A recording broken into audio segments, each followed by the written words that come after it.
Hi guys, good morning, good morning, good morning. Hi guys, another day, another pull out na naman tayo. Yung kasama natin ngayon si Lester, yung nasa likod. Tapos si Ian. Dok. Saan tayo pupunta? Bali ngayong araw na to is pupunta kami ng planta sa may Liip, Laguna. Magpupull out tayo ng unit na i-release natin. Hopefully boy tomorrow Palud pa tayo. i-release natin to. Dito kami ngayon sa may Skyway, Quezon Avenue. Bali wala pa kaming load. Magpapaload ba tayo? Hindi na, Gcash na lang. Gcash na lang, okay na to. Okay na to. Dahan-dahan. Signal na hindi pa pagbigyan, oh. Talaga. Nasa Pilipinas ka. Normal yan. Kaysa mag-road rage tayo dito. Isa pa to, diba?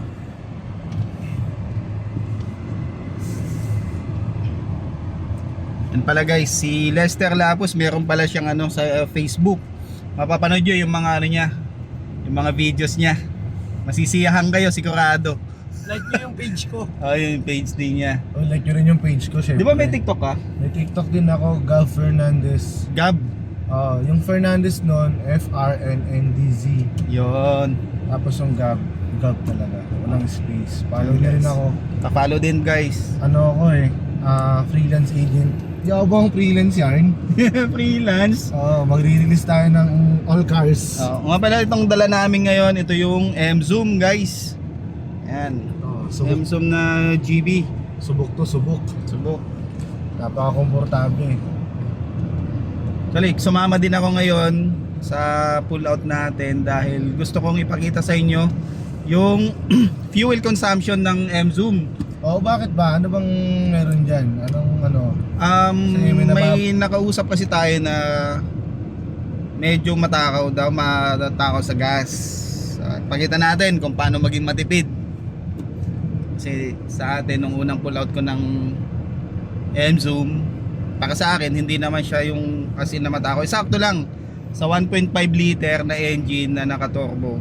Honest answer yan ha. Honest answer ngayon. Hindi dahil sa ahente ka ng Oo naman, alam ng mga viewers natin yan na hindi tayo kailangan actual natin na i-rate. Kasi mahirap na. Yes. Pero kung i-compare mo kasi sa Mirage, 'di ba? 120 liter na 3 cylinder. Iba yung ano niyan. Syempre mas matakaw ng konti, mas makonsumo ng konti. Kaya lang yung comfort tsaka yung response kasi ng makina nandun eh. Tsaka yung style mismo ng unit. Yes. Luwag na to. Tingnan nyo naman si Lester dyan, no? Nakabuka ka pa, kita pa. Yan. Yan guys. Abang-abang lang tayo. Simula pa lang kayo ng Dito na kami sa pamilya, Skyway. dalawang anak, 3. Yan, pasok na pasok ang R-Style sa inyo. Mamaya makikita nyo pag pinunlot natin. Papakita sa inyo ni Noel kung gaano kaganda yun. Tama. Bigyan nyo siya ng idea kung anong kulay. Yan guys. Bali 3 lang pala kami ngayon. Kasi isa lang yung pupull out pa natin eh. Yung card nito pwedeng lock down sa Gcash yan. Sarap. Yung card yung... Saan ride nung fit ng upuan nito? Saktong-sakto. Kasi Parang alam mo yung upuan niya parang nakayakap sa likodan mo. Oo. Ganun yung pakiramdam sa Yan, no? akin. Saka napaka... May hip support siya eh. Yes. Saka yung ano niyan, yung cushion nito talagang malambot, masarap. madali. Pwede naman din yan para maranasan nyo, ma-experience nyo yung mga sinasabi namin. Located naman kami sa Quezon. Test drive na? Pwede kayo mag-test drive. Test drive all you want kayo. M-Zoom, 900 na lang. M6 Pro, kung ano man yan, M-Co. Punta lang kayo sa office para masubukan nyo. Ma-experience yung sinasabi namin, hindi dahil nagbo-vlog tayo or what. Para maranasan nyo na, okay. Para may sarili rin yung opinion na, may ganito, may ganyan. So, punta lang kayo, wala namang bayad yung libre yun. Test drive, hanapin nyo lang si Noel o kaya si Lester para may schedule yung test drive nyo. Kaya mag-alala ba guys, honesty tayo mga agent. Kasi may mga agent dyan na Kasi sa akin kasi ang motto ko kasi kung para sa customer, ibigay mo lahat sa customer. tama. Kung para sa ahente lang din naman. May mga Kaya ang ano lang din naman natin sa mga kliyente, sana yung sa ahente, wag nang kunin ng customer. Di ba guys? Kasi minsan kasi may mga customer din naman na kulang na lang. Pati ahente kukunin nasa previous eh. oo, yun naman yun. Eh, syempre yung mga ahente naman na naghahabol ng benta, makapuntos lang at hindi wag lang mawalan ng trabaho, pinapatulan kahit na nagsasuffer na yung income. At the same time, minsan nga abonado pa eh. Yun, totoo yun.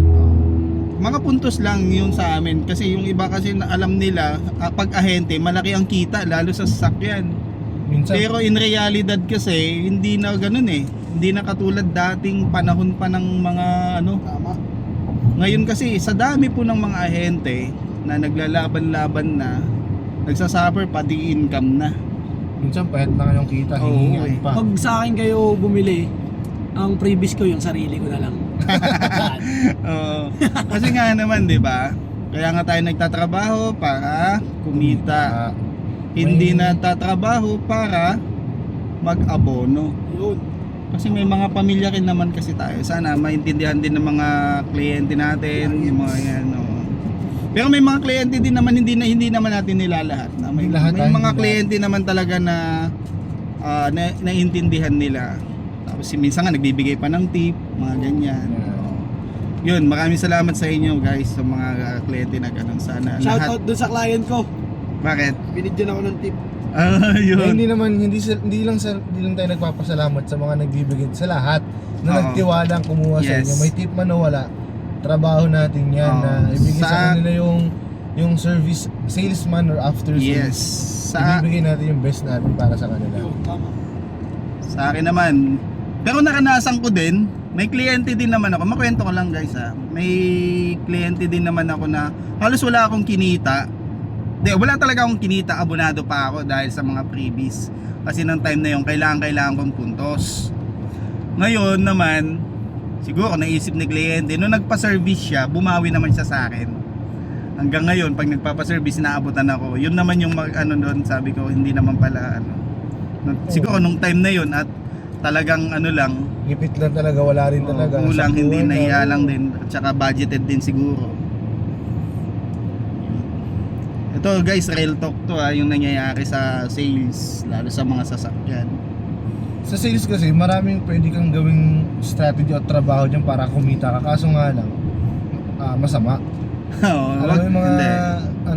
Oo. malalalim na para pag-usapan pa. Mm. Eh, nakakatakot naman yung karma ang babalik sa'yo. Yes, yes. Marami pa rin naman gumagawa yun sa totoo Oo. lang. Katulad niyan, 'di ba? Siyempre nabalitaan niyo naman siguro yung mga nangyayari sa ibang brand, 'di ba? Minsan nga nababalita pa 'yan eh. Sa Natutulpo. mga natutulpo, 'di ba? Hindi, wag na natin banggitin kasi alam ko napanood yun din yun yung nangyayari ng mga gano'n. Eh, yun yung pinaka iwasan natin. Pangit yun. Lalo kung sa pamilya natin ibibigay, Tama. papakain. Mahirap po yun. Sarap kumita ng Malinis sa paraan. Mas masarap kumita ng malinis na hindi galing sa masama. sa maayos na paraan. Na wala kang inaagrabyado, ganun. Di ba nang sa akin di ba ng payat yung kita basta malinis. Oh, Yun na yun. yun guys. Ano guys? Marami kayo natutunan sa kwentuhan natin ngayon. Hindi lang yan. Marami pang ang tingin kasi ng iba ng madali lang yan. Pagkahinte, benta-benta ka lang ng sasakyan. Malaki kita dyan, ganyan. Hindi nila alam yung likod ng kwento ng pagiging isang ahente. Oh, tsaka tip lang din. Siyempre matagal din tayo sa industriya na to. Tip lang din natin pag yung ahente natin na nakakausap natin, tanungin nyo sa kanila kung talagang alam nila kung ano yung binebenta sa inyo.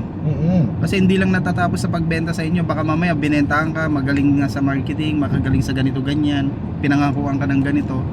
Eh paano naman pag nagpa-service kayo, may hindi naman sa may kailangan kayo at hindi pala kayo masagot.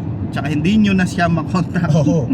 May mga ganong ahente. May ganun kasi. Pag sa sales active, sige ma'am, sige sir. Pero pag after sales na, hindi nyo na makontak. Sa mga ahenteng kapwa nating ahente, dapat gawin naman natin yung part natin. Huwag nating iwan sa ere yung mga kliyente natin. Kawawa naman sila. Kasi, Diba? Kaya ka nga niya kinuha kasi may tiwala siya Yes, sa'yo yung na. tiwala. Huwag lang yung bentahan. Bigyan mo naman ng proper service. Yes, tama. Diba? Turuan mo siya kung paano. Diba? Yung makakabuti sa kanya. Katulad niya, si Boss Lester. Ako napakaalaga sa Pakaalaga client niyan. Hindi lang sa GAC yan. Nag-release nga yan one time. Uy! Patay! Nag-release. At saka mapagmahal yan. Nag-release yan, hineli niya pa yung kliyente. Saan ka nakakita nun, Hindi naman, sa admin kasi mga ahente guys. Ano to real talk na naman tayo. Hindi lang naman kasi kaming pang GAC lang. Kasi Oo. kaya nga tinawag tayong ahente. Kasi marami tayong mga source dyan. Marami tayong mga kaibigan. Ang binebenta, sa aming mga ahente kasi hindi lang yung unit ang binebenta namin, pati yung serbisyo namin at sarili na namin. Yun yung pinaka-exact sinabi. Kasi nga, kung hindi mo kayang ibenta yung sarili mo, yung kumbaga yung tawag nito, yung kunwari yung sa atin, kunwari yung trabaho ko, di ba? Provision ko, kumbaga, binebenta ko yung provision ko kasi yun ang nakataya eh. Pangalan mo mismo Oo. eh. Pangalan ko mismo eh. Pag nasira ka sa akin, edi sira na yung provision ko, di ba? Bilang ahente. Kaya pagka naghahanap kayo ng mga second hand cars, Mga ganun. nagbebenta rin kami ng second hand Tama. cars. Basta kung ano yung siyempre una namin i-offer sa inyo yung kung ano yung unit na hawak namin. O, kung ano yung gusto Ngayon, nyo. siyempre, yung kliyente, hindi naman kami masusunod eh. Yung buyer yung masusunod. 'Di ba? Pipilit ko sa iyo yung unit na to. Yung pala, hindi pala pasok doon sa pangangailangan mo. Tsaka hindi mo siya gusto. Nasa ibang brand pala o kaya ibang unit pala yung gusto mo. Hindi, pwede pa naman namin kayong i-assist doon. Oo, tama. Kasi may mga kaibigan naman tayo. Ganon din naman kasi ginagawa ng mga kaibigan namin sa ibang brand. Kumbaga kasi pag Yes. ahente ka, lalawak din yung connection Yes, mo. sa circle kasi ng trabaho namin, marami tayong mga kilala, meron tayong may mga Kaya kung napapansin nyo yung unang vlog ko, unang nag-vlog ako is nasa Mitsubishi pa ako. Okay, Mitsu. Tapos Chevrolet, marami po eh, 'di ba? Doon po 'yon yung network natin. Ibig sabihin, lahat po pwede namin kayong tulungan. Sa amin naman tulong lang naman yung maibibigay naming serbisyo Oo. sa inyo. Hindi dahil sa pasa, kita yan, hindi. Hindi po Gusto 'yan, namin hindi po mabigay 'yun. sa iyo yung 100% na tulong. Tsaka hindi kami nanghihingi ng pera. Oo. Basta ma-process lang natin 'yan, saka tayo mag-usap, ma-process. Pero yung una-una pa lang, nagkakanvas ka pa lang, tapos hingan ka na ng pera. Mahirap. Pangit po 'yun, huwag po kayong papatol sa mga ganyan. Oo, pangit yun. Kunwari, Ang mindset nun, pera, kita. Unahin mo munang matulungan yung Kliyente mo. buyer na ma-approve, makuha yung unit niya. Yan. Tapos, hintayin mo siya mismo mag-initiate kung magkano kung bibigyan ka man ng tip or ano. Oo. Ganun. Pero bilang ahente, wag nating Trabaho mo yan. trabaho nating tumulong. Malay mo naman, 'di ba? Karamihan kasi sa akin nangyayari sa akin. Hindi ako binibigyan ng pera gano'n, hindi ako binibigyan ng pera ganyan. Pero minsan kasi may mga time na iba yung kailangan kong tulong sa kanila na ibibigay nila eh. Tama. 'Di ba? Minsan kasi ang parang pinakabinabayad nila, Yes. connections. Yan, Oo, important. ganun. Yun Importante yung yun. nararanasan ko, connections. Ayun yung mga tulong na hindi nauubos. Yun, connections. Kasi habang Tama. buhay mo siyang magagamit. Bakit yung mga blessing in Oo. disguise na buti na naging client kita, ganyan. Buti na Yun. nagtagpo tayo. Oo. Sa totoo lang, yung Wow. unang benta ko nung nasa sales ako, back in 2011 pa. Wala pa ako nun. Hanggang ngayon, kausap ko pa siya. Diba? May-ari na isang kumpanya yun. Hanggang ngayon, 'di ba? Sa tagal na noon, 'di ba? Ibig sabihin may tiwala, yung pinapangalagaan natin. Alagaan natin yung profesyon natin bilang ahente. 'Di ba, Sir Lester? Siyempre. Masarap. Kaso nung 2011, nag-aaral pa ako nun guys. Noong 2011, Ano ako nun eh? Huwag niyo nang panggitin yung edad. Third year high school ako nun guys. 2011, first year high school ako Ayan noon. na, nagkaanuhan na, kabukingan na. Hindi ko pa alam Ba't ko pa yun. nabanggit yung taon eh? Ba't kasi binanggit pa yung taon eh? Dapat nung umpisa lang eh. Dapat sinabi, noon. At gano'n na lang. Noon nga, ano eh. Ano, alam nyo na guys, sinabi, third year high school. First year high school ako noon, first year. Okay ko, sakit. Okay. Hindi, tanggap naman natin syempre. Hindi naman bumabata ang mga tao. Lahat tayo doon, papunta tayo. Doon yung makikita kung sino yung mga lalapitan yung ahente na veterano na talaga. Oo. Diba? Pagdating sa sales, so saan ka ba, hindi ko naman Huwag sinasabi binanggit. yung mga Ayos ah. Dami ako natutunan dyan kay sir. oo, hindi mo naman Galing mo sasabihin, mag-segue Brad ha. Tanggap ko na pre. hindi mo sasabihin na ano, wala kang tiwala, hindi mo sasabihin na wala kang tiwala sa mga bago. Tanggap Pero ko doon na. ka pa rin sa mga veterano talaga. Tanggap diba? ko na natito na tayo. Okay lang yan, ako tito na rin ako eh. Diba? Pero bata ko. Okay guys, di ba? At saka yung trabaho guys, ano, chill lang natin, enjoy lang natin. Oo. Huwag ka pa-stress, makakalbo ka pag na-stress Kasi ka. pag sineryoso mo isang trabaho, ba't may kusapang kalbo? Ay, sorry. Kasi di ba pag stress ka, nalalaglag yung buhok mo. Ako yun ah.